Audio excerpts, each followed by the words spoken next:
kasih kepada yang orang menyampaikannya. Kita semua semoga bisa berjalan untuk pertanyaan bisa di TKI Samsudya ini. Untuk orang semua kembali lagi TKI Samsudya. Terima kasih. Dan selanjutnya yaitu sambutan yang akan disampaikan oleh Kepala Bapak Kepala Pak Triswanto kepada kami dipersilakan.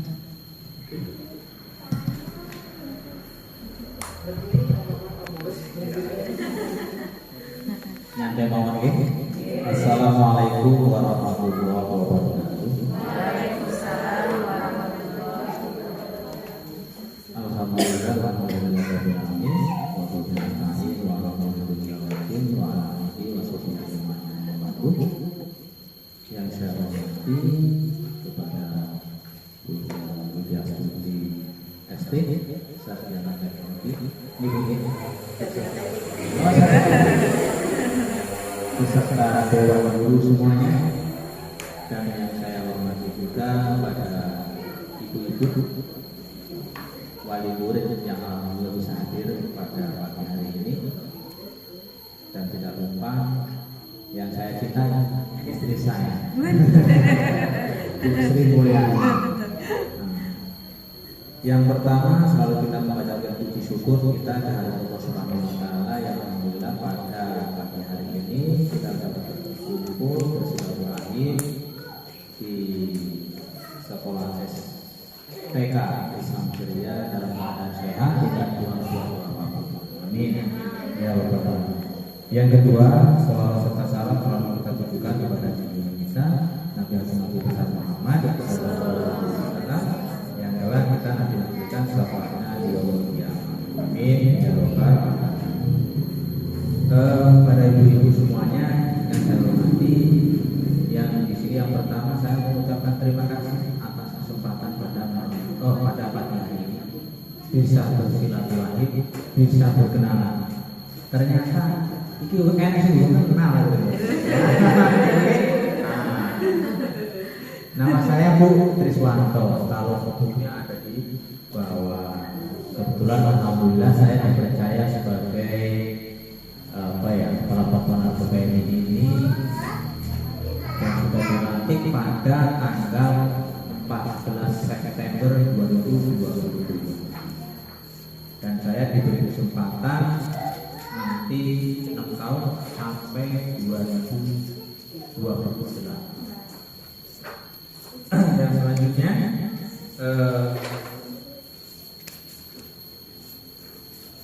terkait masalah pada undang pada pagi hari ini yang sebenarnya harusnya istri saya seharusnya, tapi maaf ya Bu, karena istri saya ini ya masih baru ya. Jadi masih baru harus maklum. Jadi mungkin butuh bimbingan ya Bunda nanti gimana cara berkomunikasi dan lain sebagainya. Tapi insya Allah ya namanya seperti itu pasti bisa. Ya namanya kita butuh. Oke, terkait masalah yang disampaikan Bunda Widi tadi, memang saya dengar program di TK Samsudya ini saya salut. Kenapa saya bilang salut? Ya ini kebetulan masalah terkait sampah ini memang menjadi salah satu program saya. Kenapa saya sampaikan seperti itu? Kalau boleh cerita sedikit, tahun 2002 sampai tahun 2005 saya itu pernah merantau di negeri Jepang. Jadi waktu itu satu hal yang terkesan di hati saya itu sama kawan-kawan berapa bus waktu itu. Jadi kita turun dari pesawat, dari atas dilihat bandaranya itu ada di tengah laut. Kansai, bandara Kansai, letaknya di Osaka. Setelah turun, kita naik bus. Dalam perjalanan itu kita itu melewati lewat samping sungai yang kurang lebih kalau lebarnya sungai itu di tengah kota itu sungainya itu kurang lebih 3 30 sampai 35 meter. Jadi waktu itu apa yang menjadi terkesan dari saya dan kawan-kawan cuma satu, sampah. Jadi ternyata di tengah kota yang Osaka itu kan kota nomor 2 setelah Tokyo. Jadi saya itu sama kawan-kawan yang dilihat di sungai itu satu pun yang dicari sama kawan-kawan kita mencari yang namanya sampah dan satu pun tidak. Memang untuk negara Jepang itu memang sangat luar biasa. Setelah kita selama 3 tahun di sana, selain saya itu apa ya kerja sambil maka itu kerja sambil belajar. Yang saya cermati, yang saya pelajari waktu itu memang didikan dari PAUD dan TK. Mohon maaf, kalau di sana itu kita nggak pernah melihat kalau jalan di pinggir jalan itu anak-anak itu nggak ada yang bertiga, pasti berdua sampai antri, budaya antri. Jadi ternyata mereka itu didikannya luar biasa. Dan selanjutnya terkait sampah, anak-anak di sana itu memang sudah dididik dari PAUD dan TK usia dini. Jadi di sana itu ada 3 kelompok, yang satu sampah plastik, yang satu sampah sejenis beling dan sebagainya, kaca, yang terakhir sampah dapur. Jadi mereka sudah bisa memilah-milah. Oh, ini yang merupakan sampah plastik, ini yang sampah untuk pecah belah, yang ini sampah untuk dapur. Artinya apa? Pelajaran itu buat saya memang penting ketika memang kalau bisa di Indonesia khususnya di beberapa PDI ke depan, karena kita tidak bisa bayangkan Ibu 10 atau 20 tahun yang akan datang kalau masalah sampah ini tidak dipikirkan dari sekarang, kita tidak bisa bayangkan. Karena apa? Populasi penduduk Indonesia ini luar biasa. Wong saking kiwe dengan jumlah penduduk yang cuma kurang lebih berapa, sampahnya luar biasa, apalagi 10 atau 20 tahun yang akan datang. Maka saya sangat mendukung dari program Bunda Widi tadi untuk mengurangi minimnya sampah. Jadi saya berharap kepada warga masyarakat nanti di depan tolonglah buang sampah pada tempatnya. Seenggak-enggaknya tiap rumah membuat kotak sampah untuk yang kita membuang di situ. Kalau bisa nanti untuk sementara, karena memang di tempat kita itu untuk pembakaran sampah sebenarnya sudah ada, tapi nggak tahu kenapa itu mungkin alatnya juga belum bisa maksimal. Sudah ada sebenarnya, terus mungkin sebenarnya biayanya juga banyak. Kenapa? Karena satu, kita harus ada tempat, yang kedua transportasi untuk pengambilan sampah. Kalau alatnya memang sudah ada, artinya kita berharap ide-idenya. Jadi kesadaran membuang sampah itu kita mulai sekarang, kita benar-benar ya jangan buang sampah sembarangan. Yang kedua terkait program bahasa keren bisnis ya, jaga marketing, pasaran. Itu memang saya kira sangat bagus, saya sangat dukung, karena apa? Ternyata mulai dari usia ini anak-anak ini sudah diberi pelajaran untuk kita gimana cara sih keuangan.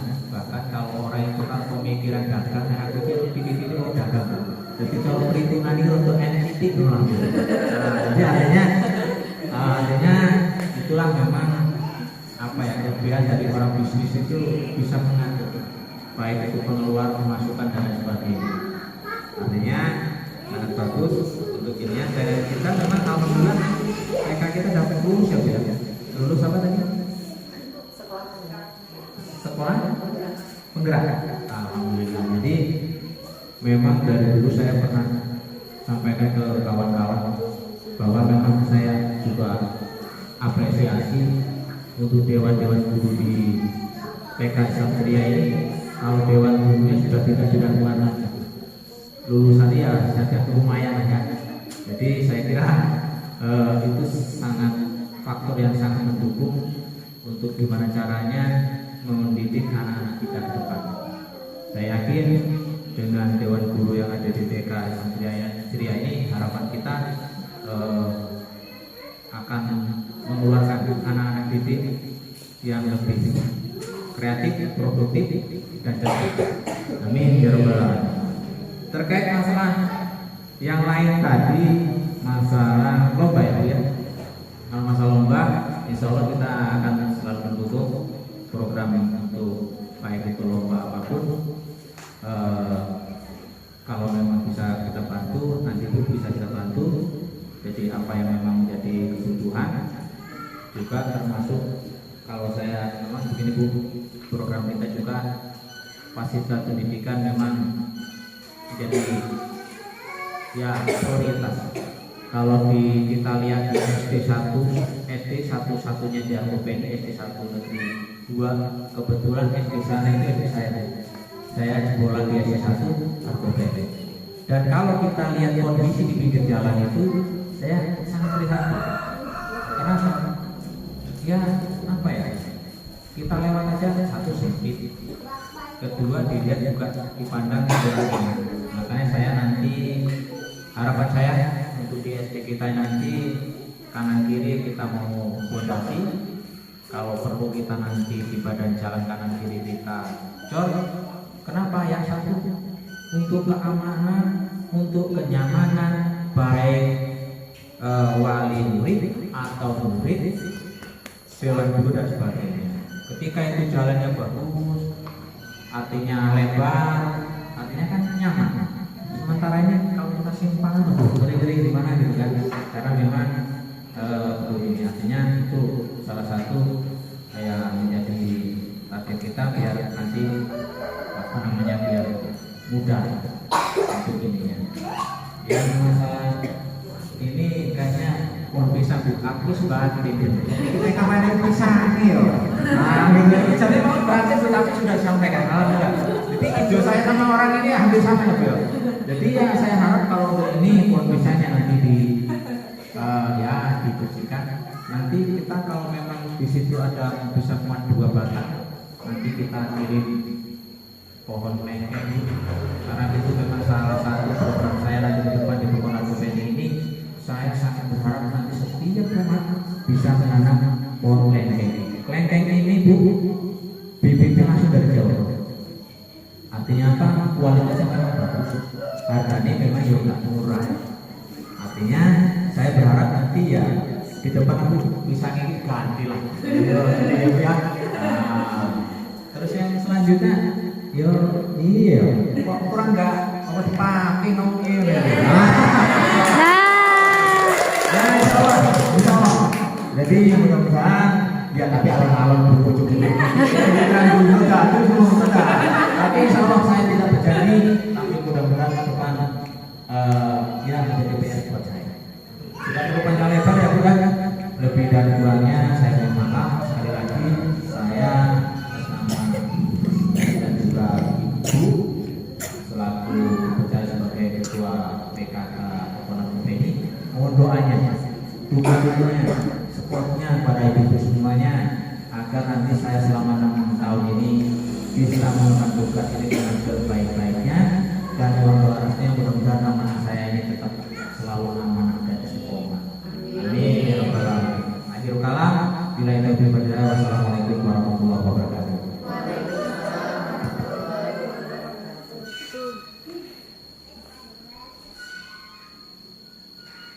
Terima kasih.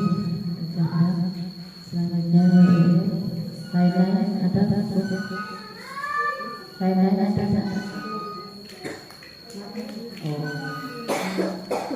selanjutnya yaitu dari yang akan disampaikan Ibu Widi dan Ibu juga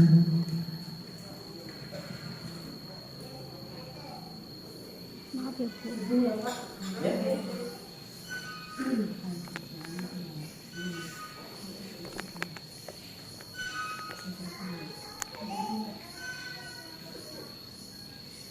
Baik, cerita lagi ya Bu. Bismillahirrahmanirrahim. Assalamualaikum warahmatullahi wabarakatuh. Pembukaannya tadi udah, sekarang langsung saja ya Ibu. Mungkin tadi saya terlupa satu hal ya. Saya lupa tadi belum memberikan ucapan selamat kepada Bapak Kepala Bapak kita. Baru hadir ke sini. Kalau secara pribadi insya Allah sudah gitu ya. Tapi secara kelembagaan kami mewakili Bunda-bunda guru TKS Ceria ya mengucapkan selamat Bapak dan Ibu barakallah ya. Semoga dimudahkan oleh Allah dalam bulan amanah ya. Dimudahkan urusannya selalu sehat dan banyak umur, diberikan kekuatan gitu karena amanah itu berat ya. Amanah itu berat, tidak cuma ditanggung pertanggungjawaban di dunia tapi juga di akhirat ya. Semoga diberikan kekuatan, keistiqomahan dalam niat yang baik ya. Dan sampai selesai nanti husnul khotimah tidak ada masalah gitu ya. Amin. Amin. Insya Allah kami siap mendukung semua program-program yang baik ya. Kami siap mendukung insya Allah biar kita ada sinergi gitu ya Pak ya. Karena kalau zaman sekarang kita nggak bisa kerja sendiri, kita harus bersama-sama sehingga pekerjaan-pekerjaan kita tuh bisa berdampak gitu pada lingkungan dan masyarakat. Ya. Mungkin ya menyampaikan materi. Baik Ibu, hari ini materi kita adalah tentang read aloud.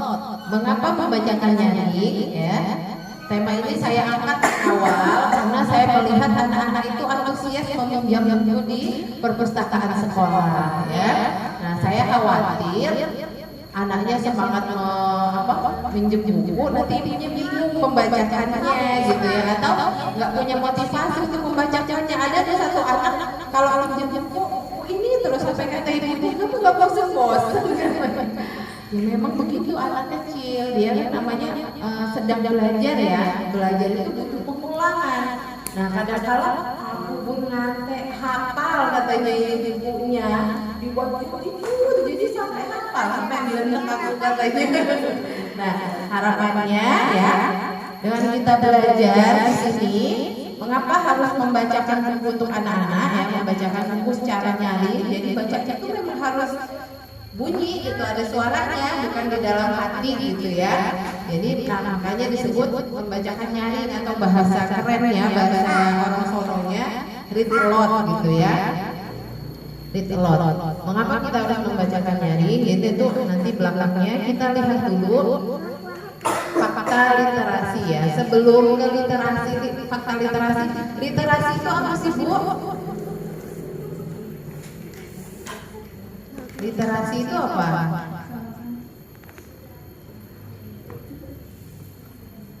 Boleh buka di Google kalau nggak tahu. Hah? Nggak tahu literasi. Literasi itu apa Bu? Kan sekarang lagi booming ya anak-anak SD SMP aja sekarang kan ada AKM. AKM itu asesmen kemampuan minimal ya. Itu yang diujikan kan literasi bahasa, literasi matematika dan sains. Yang anaknya kelas 5 SD atau kelas 2 SMP tahun lalu udah mulai ada AKM, tahun ini juga ada AKM gitu ya. Apa Bu literasi? Kemampuan apa?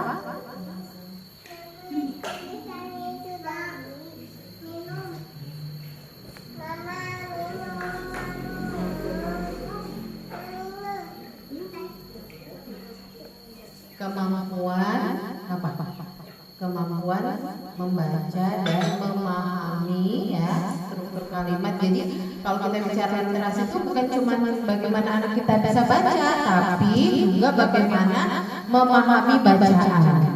Mohon maaf ibu kita kadang-kala ya menerima undangan gitu ya. Kan ada undangan misalnya udah kita baca tapi nggak mudeng. Misalnya kayak saya sering ngurusin BLT itu ya, di undangan itu sudah jelas-jelas disebutkan suruh membawa pangkat, KTP ya kan, fotokopi dan asli. Sampai sana ya nggak bawa apa-apa gitu. Undangannya dibawa katanya, undangannya dibawa, undangannya nggak dibawa. Berarti Bisa jadi orang itu cuma dibaca tapi dia nggak mudah, nggak maksud dari apa yang dibaca itu. Nah, kalau udah nggak dibawa undangannya, nggak bisa dapat bantuan dia kan gitu ya. Nah, itu seperti kenyataannya ya di tempat kita tuh begitu. Kita hanya berhenti pada anak-anak itu bisa baca udah gitu. Padahal yang diharapkan tuh bukan cuma bisa baca, tapi bagaimana dia memahami bacaan itu dengan baik dan bisa mengambil kesimpulan dan bisa menceritakan kembali apa itu yang barusan dibaca tadi. Ya. Nah, ini fakta literasi yang ada di Indonesia ya Bu. Yang pertama dari PISA. PISA itu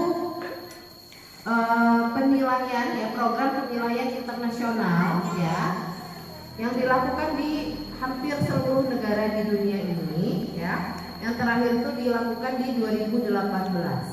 Ya, di 2018. Dia kalau PISA ini dilakukan kepada anak usia SMP ya, tahun 15 tahun di bidang 3 bidang utama ya, yaitu matematika, bahasa dan sains.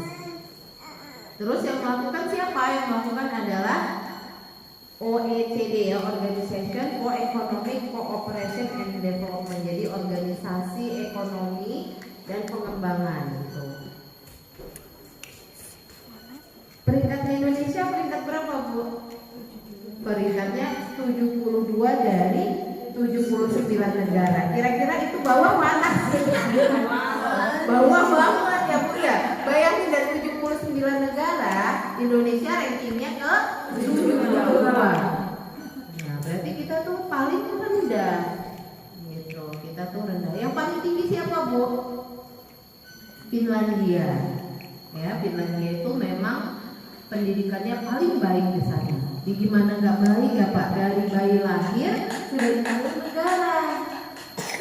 Peralatan bayinya melahirkan gratis, peralatan dikasih sama pemerintahnya, sampai sekolah pun dibiayai negara. Finlandia itu negara sebenarnya nggak terlalu besar, tapi dia memang menaruh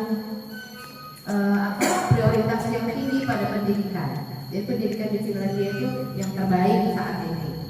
Ya, kemudian disusul oleh Amerika Serikat, Korea Selatan. Indonesia dari ranking 72 gitu, mirip ya.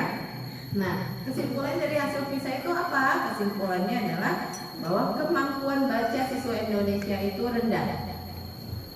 Gitu ya. Bahkan ya Ibu kemarin kondangan saya itu keterima di Gunung Tiga Bulu, SD negeri berapa ya? SD negeri 2 atau SD 1, pokoknya Gunung Tiga Bulu. Jadi dia cerita dia baru bertugas di sana di bulan Juni kemarin, P3K. Diceritanya ampun boleh di sana itu kelas 6 belum ada yang belum bisa baca. Dan tidak bisa bahasa Indonesia. Karena mereka biasa bahasa ibu, bahasa Sunda. Ya nggak masalah kalau bahasa ibu itu perlu dilestarikan memang, tapi ketika di sekolah harusnya menggunakan bahasa Indonesia yang benar. Maka gurunya dia boy kadang. Kelas 6 ada belum bisa baca, sehingga kemudian di-drilling. Jadi pulang sekolah itu dipaksa les biar bisa baca. Gimana kelas 6 belum bisa baca coba? Ya ini juga dampak dari 2 tahun nggak sekolah. Ya, kalau ada yang belum bisa baca itu wajar sih kalau menurut saya, karena kita 2 tahun nggak sekolah kan. Ibu-ibu, bapak-bapak yang di rumah mungkin ada yang telaten, ada yang enggak begitu, yang bagian enggak telaten gitu ya, sehingga anaknya belum bisa baca. Nah, baca aja belum bisa, bagaimana memahami bacaan. Dan buktinya tadi di nilai PISA kita memang 72 rankingnya gitu ya. Jadi kemampuan baca siswa Indonesia itu rendah. Kemudian yang kedua, skor matematikanya di bawah rata-rata. Jadi skor matematika murid-murid Indonesia kalau dibandingin dengan negara-negara lain itu paling termasuk yang paling bawah.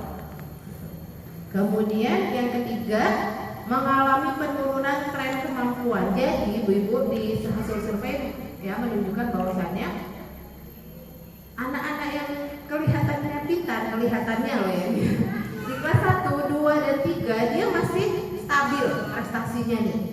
Begitu kelas 3, 4, 5 dan seterusnya itu kemampuannya cenderung menurun. Coba ibu lihat ya, biasanya anak kelas 1, 2, 3 ranking 1, terus begitu kelas 4 anjlok dia. Jadi semakin tinggi usianya, ternyata bukan semakin tinggi kemampuan, tapi justru semakin menurun. Kenapa? Ya, salah satunya tadi anak-anak di Indonesia itu begitu anak udah beranjak besar udah kayak dicolke gitu ya, dilepasin, nggak lagi didampingi belajarnya, tidak lagi dibacakan buku oleh orang tuanya, tidak lagi difasilitasi untuk membaca buku-buku yang bagus gitu. Ya udah belajar sekolah ya udah gitu. Sehingga cenderungnya menurun. Kemudian karena tadi membacanya rendah, matematikanya rendah, kemampuannya rendah, maka presentasi capaiannya juga masih rendah gitu. Makanya kita di ranking 72. Nah ini ada kata-kata Mas Menteri ya. Kadang-kadang kita apa tuh siapa itu mah cuma apa pun namanya penilaian orang luar gitu ya. Nah kalau kata Mas Menteri, kita tidak mungkin mengetahui apa yang harus kita perbaiki, apa yang harus kita lanjutkan kalau kita tidak mendapat perspektif dari luar. Apakah itu dari luar sekolah kita, luar kelembagaan kita, baik luar negara kita. Itu kata Mas Menteri Pendidikan Nadiem Makarim. Jadi kita jangan itu kan penilaian orang luar. Justru penilaian orang luar itu biasanya lebih objektif, lebih benar gitu. Karena apa? Mereka nggak punya kepentingan. Beda dengan kita. Mesti kita menilai anak kita sendiri, pasti kita bagus-bagusin kan, hebat-hebat gitu. Namanya anak sendiri, kalau bukan ibunya yang ngaruh siapa lagi gitu kan. Nah, demikian juga dengan adanya penilaian ini kita harus menjadi koreksi bagi kita. Makanya sekarang semenjak menterinya ganti Mas Nadiem Makarim, beliau sangat konsen dengan nilai PISA di Indonesia ini. Jadi beliau bagaimana caranya menaikkan gitu ranking Indonesia saat ada penilaian dari PISA lagi. Makanya sekarang kurikulumnya diganti ya Ibu. Sekarang ada AKM itu. Kalau dulu kan KKM ya, kompetensi kemampuan minimal, di mana anak-anak banyak sekali yang harus dipelajari. Kalau sekarang di AKM itu minimal 3 kemampuan dasar: literasi bahasa, literasi matematika, dan sains.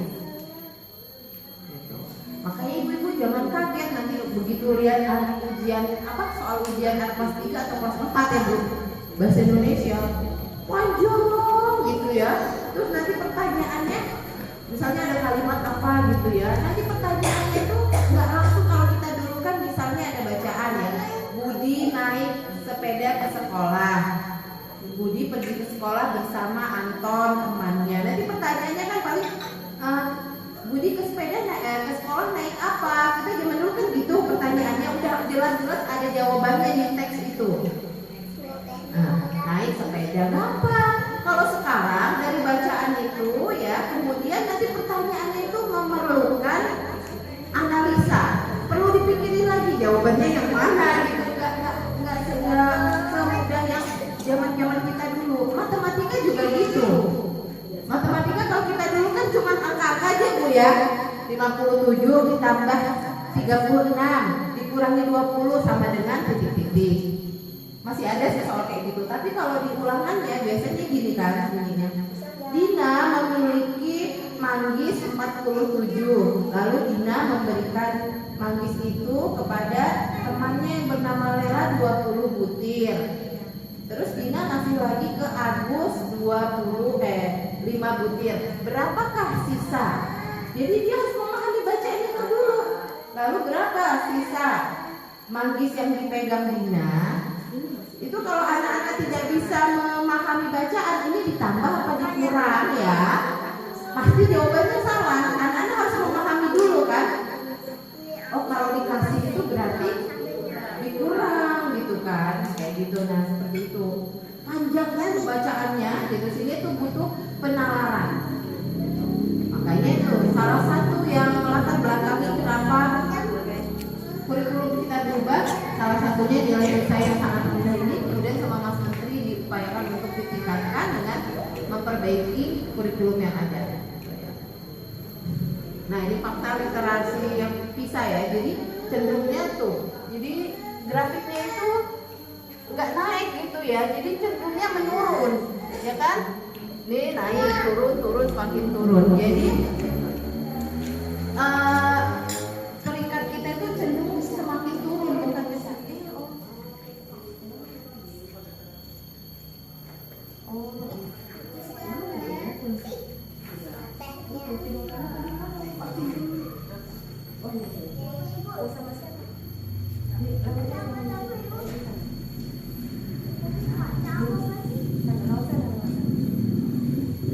Jadi cenderungnya menurun ya.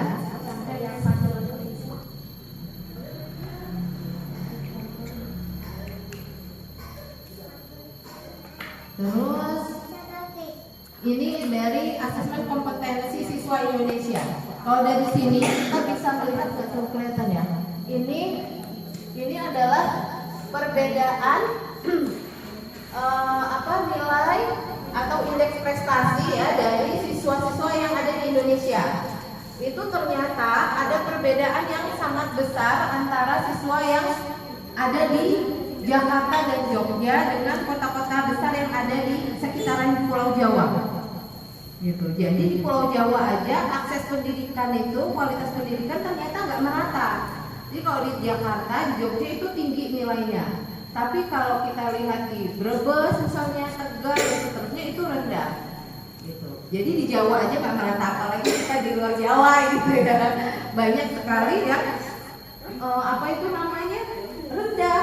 Ya gimana enggak ya Bu? Contoh, sekolahan suami saya di Ulu Belu sana di SMP 2 Gunung Sari. Guru-guru PNS-nya itu kebanyakan dari jauh-jauh, dari Bandar Lampung, Pesawaran, Pringsewu. Suruh ngajar di Ulu Belu sana Bu, yang kayak gitulah jalannya gitu ya.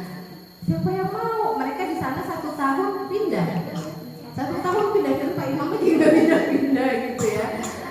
Pindah gitu, jadi gimana mau mencerdaskan anak-anak yang di gunung sana itu kalau semua gurunya pada pindah gitu ya. Nah seperti itu. Kemudian yang ketiga tadi PISA, kemudian aksi, yang ini indeks ahli baca. Indeks ahli baca ini dilakukan oleh Pusat Penelitian Kebijakan dan Kebudayaan Kemendikbud. Ya, di sini tuh penilaiannya ada 4, kecakapan, terus akses perpustakaan, penggunaan buku digital dan budaya. Ini langsung ke grafiknya aja. Lihat, cari Provinsi Lampung Bu, ada di nomor berapa? Ini ya, Lampung. Nah, indeks ahli baca provinsi menurut peringkat dari yang tinggi ke rendah. Lampung di sini, berarti rendah atau tinggi? Rendah. Ini mending Bu. Ini saya ambil data terbaru 2022. Waktu tahun 2018 kalau kita sampai nilai PISA tadi, di Lampung itu di sini. Jadi dia termasuk 2 paling rendah. Habis Lampung terus Papua. Itu tahun 2018. 2022 alhamdulillah nih naik 3 peringkat. Naik 3 peringkat. Artinya kita tuh masih sangat rendah. Termasuk juga data kemiskinan, Lampung itu juga masuk data yang paling rendah. Tinggi kalau kemiskinan, tinggi ya. Kemudian itu tadi ya. Kemudian sekarang apa sih hubungan grafik-grafik tadi gitu ya? Itu kenyataan yang ada di lingkungan kita ya Bu. Tapi kita biasanya dengan kondisi seperti itu kita selalu menuntut anak-anak itu untuk bisa cepat membaca. Padahal ya Bu, faktanya membaca itu ya, proses membaca itu ya ada pelajaran yang kompleks ya. Kok hilang itu yang kompleks ya? Hapus ya. Yang pertama itu yang belajar membaca adalah pelajaran yang kompleks atau rumit. Karena apa? Nanti di slide selanjutnya, karena membaca itu adalah keterampilan kognitif ya. Jadi memang butuh kecerdasan kayak gitu. Sehingga memang butuh sesuatu yang butuh usaha gitu ya. Kemudian yang kedua, belajar membaca tidak terjadi dengan sendirinya, dengan otomatis. Enggak secara otomatis, dia harus didapatkan dengan apa? Dengan latihan. Ya, kayak kita lagi naik sepeda lah. Orang naik sepeda itu kan enggak ujuk-ujuk bisa naik sepeda ya, latihan dulu gitu. Itu fakta tentang membaca. Kemudian ini namanya diagram Scarborough ya, dia ini pakai bahasa Inggris. Jadi untuk bisa ngajarin anak membaca, Bu, untuk bisa mengajarkan anak membaca, anak itu bisa keterampilan membaca itu setidaknya butuh 8 helai anyaman ini. Jadi kalau si Scarborough ini menggambarkan keterampilan membaca itu kayak kita itu lagi belajar menganyam. Jadi butuh keterampilannya satu persatu itu harus kita sulam, harus kita hadirkan di anak-anak kita. Ada 8 ya, ada 8 keterampilan itu yang harus kita latihkan gitu kepada anak-anak. Yang pertama itu dibagi jadi 2 ya, yang bagian atas itu keterampilan dan yang kedua bahasa. Yang pertama, yang ini ya, itu berdiri ya, yang ini. Yang pertama itu adalah latar belakang pengalaman membaca dan menulis. Latar belakang pengalaman membaca dan menulis. Jadi jangan ujuk-ujuk mengharapkan anak kita itu bisa membaca kalau dia belum pernah kita paparkan dengan bacaan. Makanya di TK, khususnya di sini saya selalu bilang sama bunda gurunya, tiap hari itu bacain aja anak-anak itu buku, sehingga dia tiap hari itu kan mau nggak mau dia melihat simbol ya, huruf ini namanya simbol. Dia melihat simbol, melihat rangkaian kata, nanti lama-lama dia bisa baca. Tapi kalau anak yang nggak pernah dibacakan buku, makanya saya wajar kalau yang anak di gunung itu pas belum bisa baca. Kali ibunya juga belum pernah bacain buku buat anaknya, nggak sempet lah ke kebun terus gitu kan. Nah itu ya, jadi latar belakang pengalaman membaca dan menulis. Kemudian yang kedua ini keterampilan berbahasa lisan. Jadi sebelum mengharapkan anak kita pintar baca, Bu, ajak anaknya ngobrol. Jangan didiemin aja anak itu di rumah, ya. Yang penting diam gitu, mama ngomong-ngomong, jangan ya. Justru sering diajak ngobrol, ya, nggak apa-apa direcokin. Ya kadang kita malas ya, lagi masak anaknya ganggu kan, nanya, "Ma, iki opo?" gitu ya. Kalau sana setelin TV, setek ya, wes kene wae, bikinin teh sama roti, udah mamanya sangseng setengah jam beres kalau nggak ada anak-anak ya. Kalau ada anak-anak 2 jam nggak beres. Pengalaman soalnya, Bu. Nah tapi sebenarnya saat anak kita ngerecokin kita di dapur itu, dia lagi belajar. Ma, ini apa? Garam. Rasanya apa? Nih cicip sendiri gitu. Cicip rasanya apa ya? Itu namanya rasanya asin dan seterusnya. Ini apa? Gula. Rasanya apa? Cicip, suruh cicip gitu kan.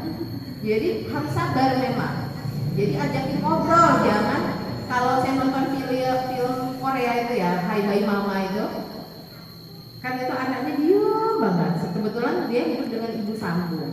Kata gurunya itu gitu, sebelum mengharapkan anak Anda mencapai keterampilan tertentu, ajakin dulu ngobrol. Namanya sama ibu sambung ya, ibunya kagok canggung loh sama anaknya, karena bukan anak dia sendiri kan gitu. Tapi begitu mereka sudah dekat, anak itu bisa ngomong, bisa bisa berinteraksi dengan orang lain, bisa menerima perintah. Gimana kalau dia nggak ngerti bahasa lisan terus mengerti bahasa perintah, kan nggak mungkin, ya kan? Nah, sampahnya buang tempat sampah itu kan bahasa perintah ya. Kemudian yang ketiga, pemahaman akan susunan kata-kata dalam kalimat atau ungkapan. Ini udah lebih tinggi lagi. Jadi pemahaman akan susunan kata-kata. Kemudian yang keempat, pengetahuan kosakata. Ya. Kemudian yang kelima, terbiasa melihat beragam tulisan atau bahan cetak. Jadi tadi makanya anak-anak itu kenapa harus dibacain? Biar dia itu sering lihat bahan cetak, tulisan. Terus itu yang 5 keterampilan ya. Yang tiga hal itu bahasa, kemampuan bahasanya.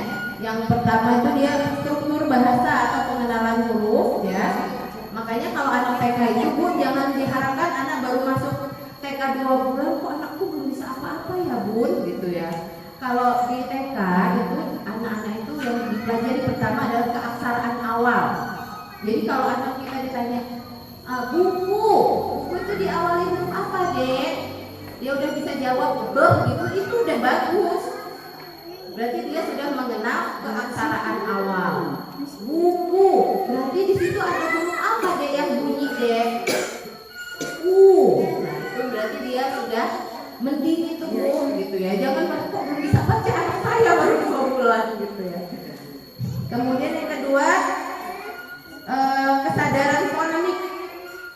Kesadaran fonemik itu kalau zaman dulu ada pelajaran fonologi ya, bahasa Indonesia kita zaman dulu. Kalau sekarang udah nggak ada. Tapi kalau guru pendidikan bisa belajar itu. Jadi itu ngajarin anak mengenal apa Mbak Ana kan sarjana pendidikan ya. Ya, mengenal apa berbagai macam huruf, ada huruf vokal, ada huruf konsonan kayak gitu ya. Kemudian bunyi huruf A, B, C, D kayak gitu ya. Itu kesadaran fonemik. Kemudian yang selanjutnya, yang terakhir belajar tentang kosakata. Ya, belajar tentang kosakata. Itu tadi ya. Jadi membaca itu rumit, makanya harus sabar. Nah, kemudian fakta membaca lagi ya. Manusia itu cenderung menyenangi hal-hal yang menyenangkan ya enggak? Nah, begitu juga anak-anak kita saat mau belajar membaca, itu juga harus kita lakukan dengan cara yang menyenangkan supaya anak-anak tertarik dan tidak terbebani serta tidak melukai fitrahnya. Kemudian yang ketiga, membaca adalah keterampilan yang didapat melalui melakukan. Jadi kalau mau bisa baca, ya harus sering-sering baca gitu. Kalau untuk anak kecil belum bisa baca, ibunya yang membacakan. Gitu ya. Lalu membaca itu adalah proses kognitif yang kompleks ya dalam memecahkan kode simbol untuk membangun atau memperoleh makna. Nah, ini maksudnya yang simbol tuh A itu simbol Bu. Gitu. Kalau anak-anak yang normal saja sulit, apalagi anak-anak dengan gangguan belajar seperti anak saya si Olia itu dia mengalami gangguan belajar dalam hal membaca dan menulis ya, dia itu disleksia. Jadi dia selalu terbalik antara huruf B sama huruf D, huruf P dengan huruf Q kayak gitu. Pasti anak stres banget gitu kalau dia belum bisa membedakan itu, terus tiba-tiba diajarin baca, pasti stres banget karena itu memang butuh pengetahuan yang sangat kompleks untuk bisa baca. Pertama dia harus mengenali huruf. Setelah mengenali huruf, dia memahami bunyi huruf. Ya, A, terus ke, U. Jadi aku kok bukan aku ya Mi gitu ya. Kalau kita diajarin dulu, kok bukan aku, kok aku gitu ya. Nah itu butuh proses yang kompleks. Ibu-ibu dulu waktu kecil kesulitan nggak belajar membaca? Sulit kan? Nah kita juga begitu, jadi jangan menuntut banyak-banyak ya.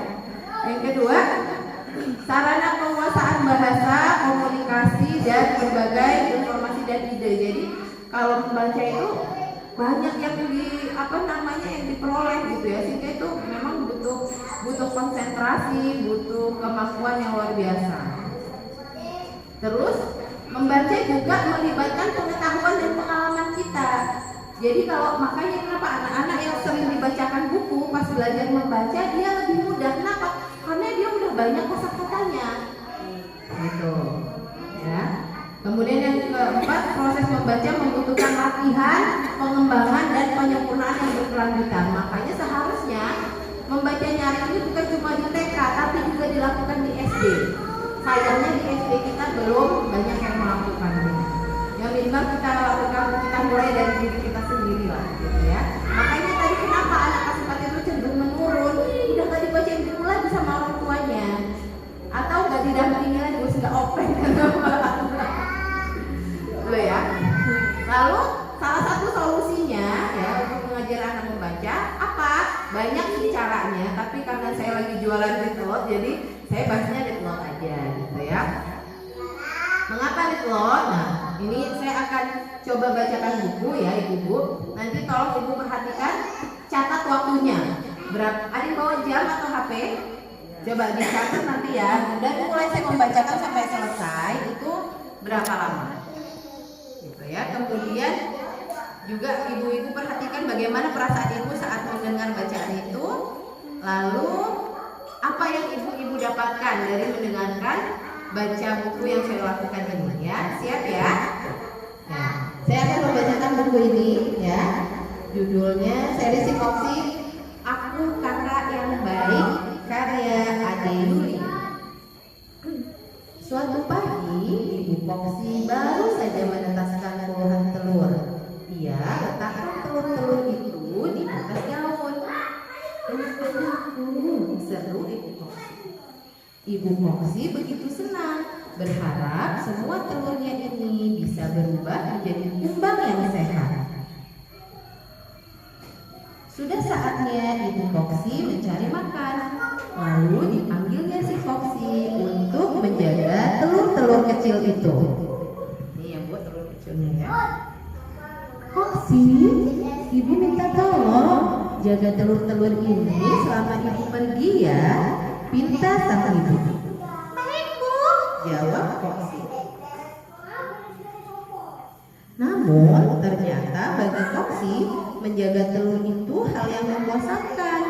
Dia tidak bisa terbang ataupun bermain dengan teman-temannya.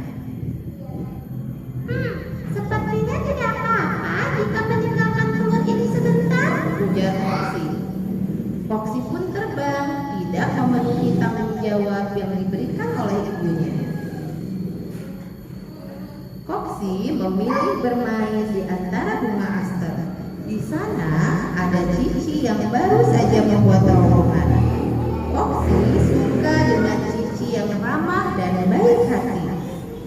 Foxy juga suka mendengar cerita-cerita menyenangkan dari kelinci yang satu ini. Ini ya, temennya nih.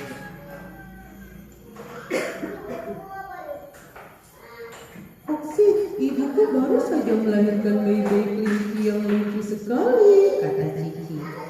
Wah, pasti menyenangkan sekali melihat bayi kelinci. Iya, aku senang bermain bersama adik-adik baruku. Oh iya, ku dengar ibumu baru saja bertelur. Iya, ibuku bertelur banyak sekali. Aku lupa harus menjaga telur-telur kita, Cici. Aku harus segera pulang. Maafkan aku ya. Foxy segera terbang kembali ke rumahnya.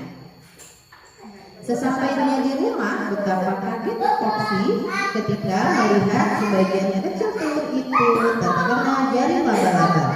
Itu artinya hampir saja laba-laba akan membuat sarang dan siap memangsa telur-telur kecil itu. Ibu Foxy yang sudah pulang tanpa kesulitan membersihkan jaring laba-laba yang begitu kuat menempel di beberapa telur. Foxy, bukankah ibu memintamu untuk menjaga telur-telur ini? Ujarnya. Ibu, maafkan aku, kata Foxy terbata-bata. Ia sangat menyesal.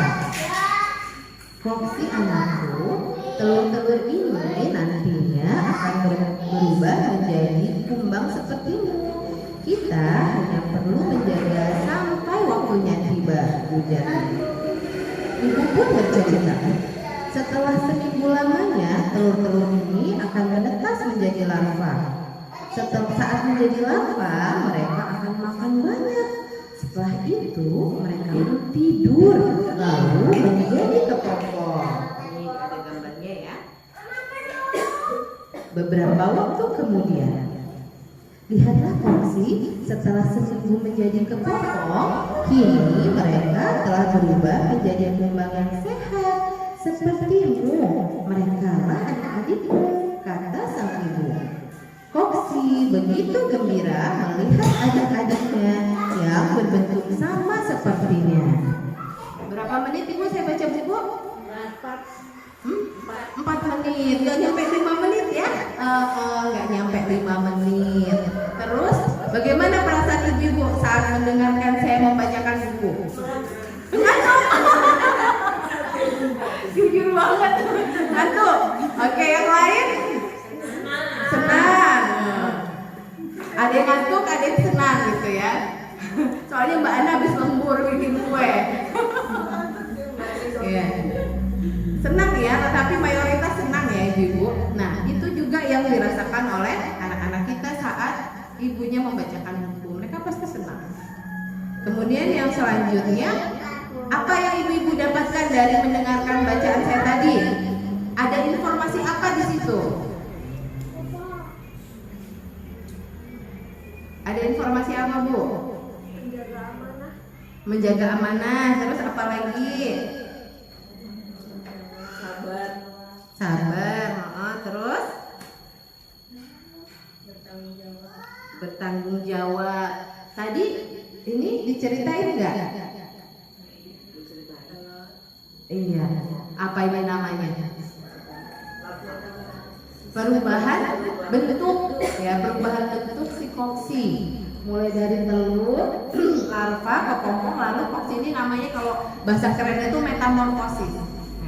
Jadi dari baca buku itu anak-anak mendapatkan informasi, oh ternyata koksi itu bermula dari telur, lalu menjadi larva. Dia pas jadi larva makannya banyak, habis itu dia puasa, pas jadi kepompong, habis jadi kepompong baru jadi koksi. Nah, jadi dia dapat informasi tentang metamorfosis atau perubahan bentuk koksi dari telur menjadi koksi. Itu ya. Jadi dia dapat manfaat nggak? Tapi caranya menyenangkan nggak? Menyenangkan kan? Gitu. Nah itu. Jadi kenapa Ritlo? Karena ya, nih tidak butuh waktu lama, Bu. Membacakan buku buat anak-anak itu nggak butuh waktu lama. Paling lama tadi 4 menit ya, 4 menit. Itu karena tidak ada interaksi ya. Saya kan cuma baca-baca aja. Kalau ada interaksi dengan anak, biasanya dia nanya kan, ih, ini koksinya warna merah, ini warna merah jambu. Jadi kita berhenti dulu ya. Paling lama itu, Bu, membacakan buku buat anak itu nggak usah lama-lama, maksimal 15 menit aja per hari. Yang penting konsisten 15 menit ya. Karena ada obrolan dengan anak. Setelah baca kita tanya lagi. Jadi ini namanya apa, Dek? Koksi. Koksi reproduksinya dengan apa? Bertelur dan seterusnya, kita tanya-tanya ya. Kemudian yang kedua, menyenangkan ya. Membaca buku itu menyenangkan. Kemudian yang ketiga, menambah kosakata dengar. Jadi Ibu sebelum anak-anak itu bisa baca, dia harus punya banyak kosakata yang didengarkan. Karena kosakata dengar itu akan menjadi kosakata bicara. Ibu-ibu kalau yang punya Facebook atau Instagram kenal nggak sama Lala? Iya, ada yang iya tadi mana Ina? Ini Lala yang anak kecil itu ya, yang apa? Pokoknya kehidupannya membaik setelah Lala terkenal ya. Lala itu kalau ngomong itu bahasa Indonesianya baik dan benar. Ternyata apa kata ayahnya kan, dari bayi, dari kandungan dia sering dibacain buku sama ibunya. Gitu. Ada tuh di Instagram, terkenal banget, dia lucu anaknya si Lala itu ya. Nah itu, jadi semakin banyak yang didengar itu akan menjadi kosakata bicara dia. Kalau dia dengarnya itu kosakata yang baku, dia pasti ngomongnya juga baku. Anak-anak saya juga begitu dulu, sampai dibilangin kayak Dora. Ngomongnya kayak Dora ya, ngomongnya bahasa Indonesia yang baik dan benar gitu ya. Nah itu karena kosakata yang dia dengar akan menjadi kosakata bicara. Kosakata bicara akan menjadi kosakata baca. Oh aku tahu kok kalau ini nih kakak, oh kakak itu ini atasnya aku gitu, seperti itu ya. Dia tahu artinya. Kemudian yang keempat, menambah pengetahuan anak. Tadi kan secara tak sengaja anak bertambah pengetahuannya tentang reproduksi koksi. Kemudian yang kelima, merangsang kecerdasan bahasa dan imajinasi anak. Jadi kalau pas bacain buku itu ya Bu, boleh anak itu menyela. Ini apa ya gitu. Terus misalnya kok ininya kok ada yang warna merah, ada yang warna biru ya. Kok ini ada gambarnya kecil, ada yang besar, dan seterusnya. Dia boleh menyela. Itu menghayalkan imajinasi dengan dia melihat gambar-gambar itu. Gitu ya. Kemudian yang selanjutnya, memudahkan anak dalam belajar membaca. Ini pengalaman pribadi ya Bu. Anak saya yang pertama itu nggak TK, dia belajar baca itu cuma 2 minggu. Tapi memang usianya sudah 6 tahun lebih waktu itu, baru masuk SD, baru saya ajarin baca 2 minggu. bisa gitu, karena dia udah banyak kosakatanya gitu, diajarin bentar, bahkan nggak ada 2 minggu loh itu kayaknya bisa baca, alhamdulillah gitu. Kalau kuliah itu karena dia disleksia ya, memang dia butuh waktu yang lebih panjang, 3 bulan, tapi termasuk cepat untuk anak disleksia. 3 bulan alhamdulillah bisa baca. Di masa pandemi itu dia bisa baca. Kemudian yang terakhir, menguatkan bonding dengan orang tua. Jadi kalau kita sering bacain buku buat anak kita, itu secara otomatis kita akan semakin dekat dengan anak, karena kita meluangkan waktu. Anak-anak itu ya tidak perlu ibu yang sempurna, tapi mereka membutuhkan ibu yang meluangkan waktu untuk mereka. Sebentar aja, 15 menit tanpa gangguan apapun. Kadang-kadang kita nemenin anak tapi masih scroll HP gitu ya Bu ya. Kita nemenin anak masih sambil oseng-oseng. Itu 15 menit fokus bacain buku dan ngobrol dengan anak kita. Itu mengapa harus membacakan buku, karena itu ya tidak butuh waktu lama, menyenangkan, memberikan informasi tanpa anak sadari ya. Kemudian menambah kosakata, merangsang kecerdasan, dan memudahkan anak dalam belajar membaca serta menguatkan bonding. Terus gimana caranya? Ya, teknik membacakan jari yang pertama ya ibu baca judulnya dulu, seperti saya tadi ya. Jadi anak-anak boleh ditanya, "Nak, ini gambar apa?" Gitu ya. Ini gambar apa? Kira-kira ngapain ya si Foxy ini? Tuh.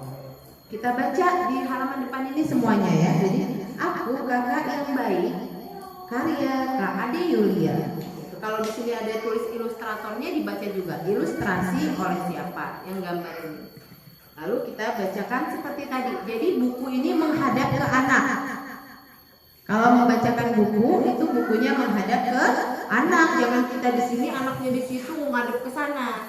Jadi dihadapin gini. Kalau anaknya di samping kita berarti di sini ya.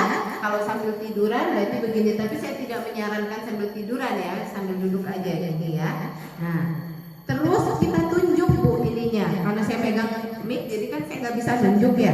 Kalau kita baca gini, suatu pagi, jadi anak-anak itu tahu mana yang suatu pagi itu ya tulisannya gitu.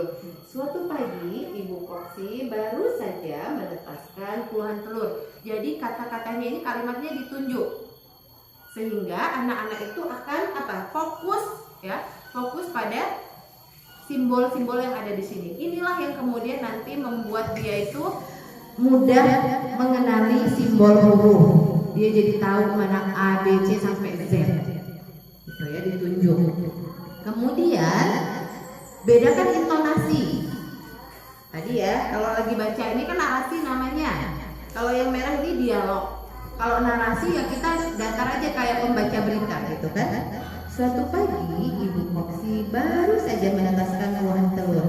Ia letakkan telur-telur itu di atas daun. Nah begitu dialog, bacanya itu lebih hidup. Anak-anakku gitu. Atau kayak tadi itu ya yang Foxy. Mana tadi?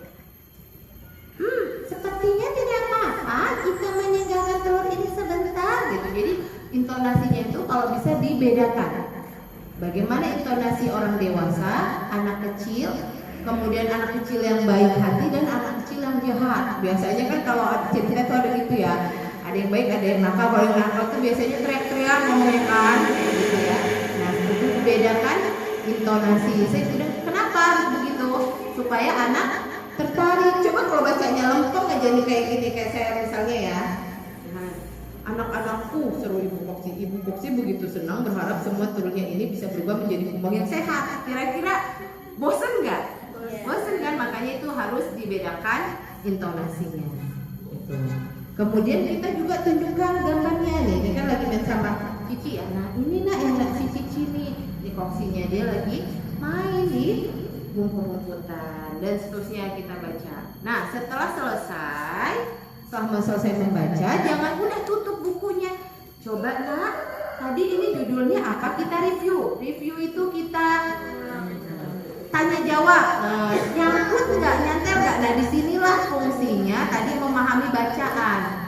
Makanya kenapa anak itu minta dibacain buku ini berkali-kali. bisa jadi yang pertama dia belum paham, kedua mulai paham, ketiga dia paham gitu.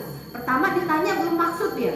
Jadi ini tokohnya ada siapa nak? Tanya tokohnya dulu. Oh ini ada Foxy. Terus ini tadi siapa namanya? Ini apa kelinci? Namanya Cici gitu ya. Lalu tadi Foxy disuruh apa sama ibunya nak? Kita coba menilai daya tangkap anak itu setelah dibacakan buku itu seperti apa. Itu pertama kita merangsang kecerdasan bahasa dengan dia jawab itu ya. Dia itu kecerdasan bahasanya terangsang. Kemudian yang keduanya kita bisa menilai seberapa dalam anak itu memahami bacaan. Kalau sekali belum bisa jawab, ibu jangan baper. Percuma dibacain buku nggak maksud. Jangan, tapi baru sekali ya. Besok dibacain lagi, besok bacain lagi, nanti lama-lama dia akan mengerti. Bahkan kadang-kala pas dia minta, kalau dia udah ngerti nih, bacain buku. Baru kita buka gini, dia yang ngomong sendiri. Ini tuh ya Foxy-nya tuh disuruh jagain adiknya, suruh jadi telur. Terus dia malah pergi. Begitu dia ngomong sendiri. Itu berarti dia sudah bisa menceritakan kembali. Nah itu udah lebih hebat lagi.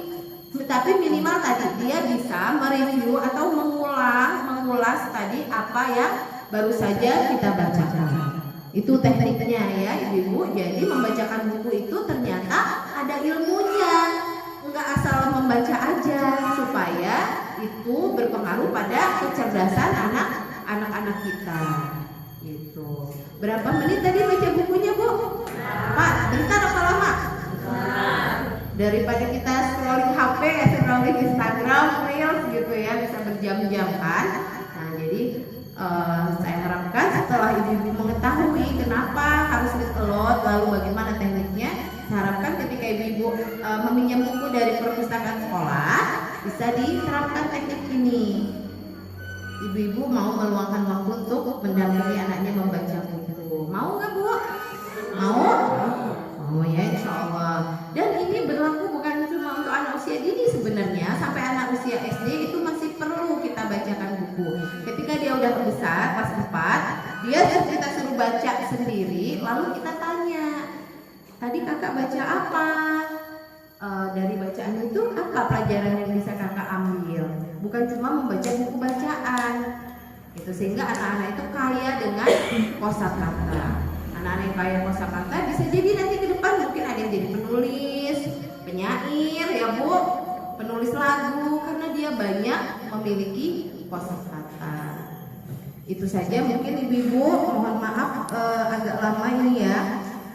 Tapi mudah-mudahan bermanfaat bagi kita semua. Saya akhiri. Ada yang mau ditanyakan sampai sini? Sudah cukup jelas ya, insya Allah ya. Kalau ada yang mau materinya nanti boleh saya kirimkan di grup. Tapi tidak boleh disebarkan keluar ya. Cukup di grup aja. Buat ibu sendiri aja. Oke? Itu saja mungkin dari saya. Wallahualam bishawab. Billahi taufiq wal hidayah. Wassalamualaikum warahmatullahi wabarakatuh. Waalaikumsalam warahmatullahi wabarakatuh. Ini lain-lain. Terima kasih Kakak Rinaldi sudah memberi materi. Semoga kita dapat menerapkannya di rumah anak-anak di rumah. Saya agak usul sedikit ya Bu ya. Saya sebagai wali kelas TKB yang mohon anak-anak itu ada interaksi ya. Kalau pulang sekolah ditanya apa bagaimana, mohon kerjasama ya. Kalau dulu itu wanita itu banyak yang kerjasama gitu. Gimana anak saya udah gimana di sekolah, sekarang kayaknya nggak ada. Ya, mohon kerjasamanya. Jadi maksudnya anak itu sampai mana dia di rumah itu ya, udah kenal guru belum? Nanti kalau udah akhir-akhir baru nanti bingung kan, anakku belum bisa baca, anakku belum. Dari awal ini dari semester ini tolong ya bisa dikenalkan huruf-huruf. Misalnya ya sambil di rumah misalnya ada kita sambil nyayur apa sambil gosok ditanya warna, misalnya kan belajar itu nggak harus duduk gitu ya, maksudnya dengan misalnya kita mau misalnya di rumah mau nyayur apa mau apa kan kita ada warna, cuma kenal warna ada sayuran mengenal sayuran itu juga bisa ya Bu, ini warnanya apa, nah merah diawali huruf apa, nah itu sudah mengenal ya. Mungkin hanya itu ya, tolong kerjasamanya ibu-ibu ya. Maaf ini, terima kasih kepada Bu Dawiti. Yang selanjutnya yaitu lain-lain. Ini kita ngocok ini ya Bu, tolong dicatat ya Bun, minta tolong dibantu. Ini yang anak-anak bertugas jualan itu ada 10. Sultan. Sultan. Sultan.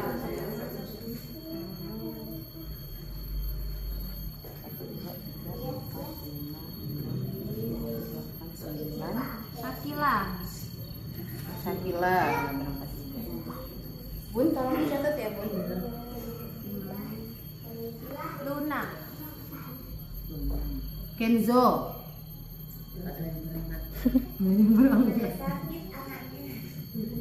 Vina.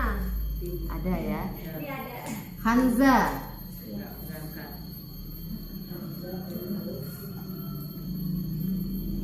Fahmi.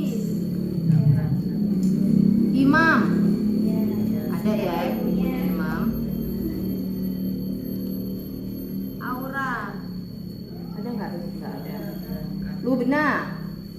Lubna. Ada. Nah, yang ada silakan ngambil ini ya. Ini dan apa mau jualan apa besok? 3 orang yang ada ya. Dibuka sendiri. Sisanya nanti gurunya. Tuh. Nah, ini 1. Apa? Ini Lubna nih. Ini buka itu.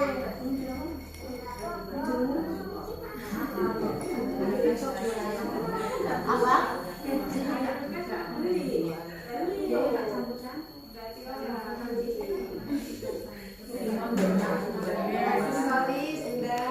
Hah? Oh, Lubna aksesoris. roti atau kek? Oh, roti atau kek. Ya. Imam donat. Satu tiap Bunda Nuri. Harganya berapa? Hah? Jualnya? Terserah. Pokoknya anak-anak hanya boleh membawa uang 4.000.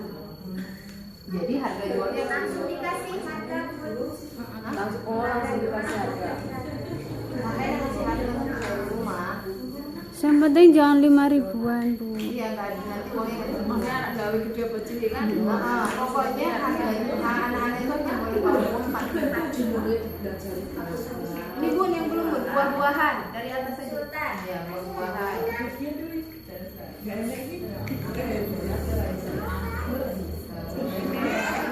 Minuman sehat. Minuman sehat. Terus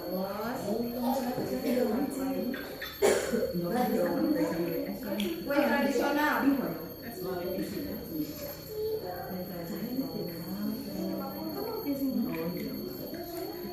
Gurunya juga beli kok. Minuman sehat buat Iya.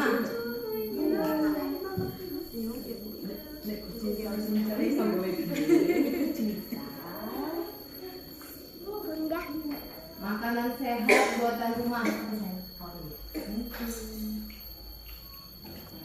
buatan rumah. Terus mainan anak. Mainan anak.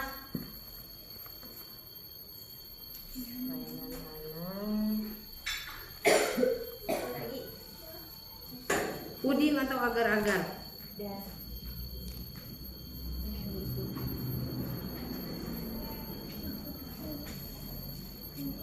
Dilanjut Bu. Udah.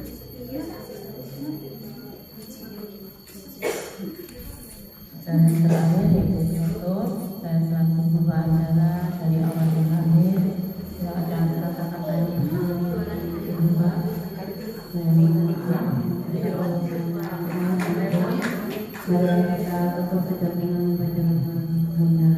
Alhamdulillahirabbil alamin. Doa penutup majelis. Subhanakallah wa bihamdika asyhadu an la ilaha illa anta astaghfiruka wa atubu ilaik. Assalamualaikum warahmatullahi wabarakatuh. Waalaikumsalam warahmatullahi lanjutkan itu yang belum habis makanannya atau mau nambah? Soalnya banyak yang nggak datang. Itu anak-anaknya dikasih aja, nggak apa-apa.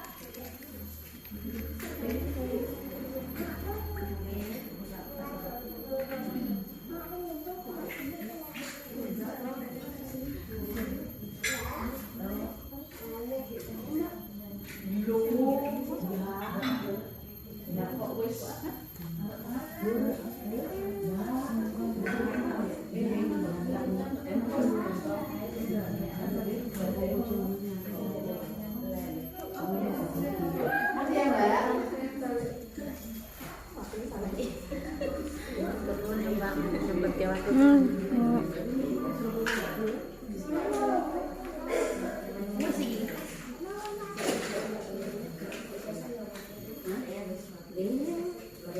Ya. Oh iya. Oh iya. Oh iya yang besok itu ya. Saudara iya. Oh. Oh iya. Oh, jajan. Jajannya di meja. Naon we?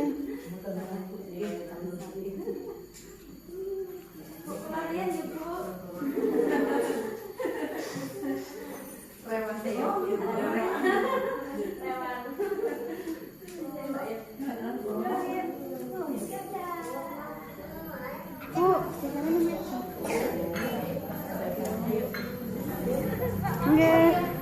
Oh, ampun. Udah Nurin mau pulang? Oh enggak. Oh iya boleh boleh. Bunda Nuri, pinjem buku.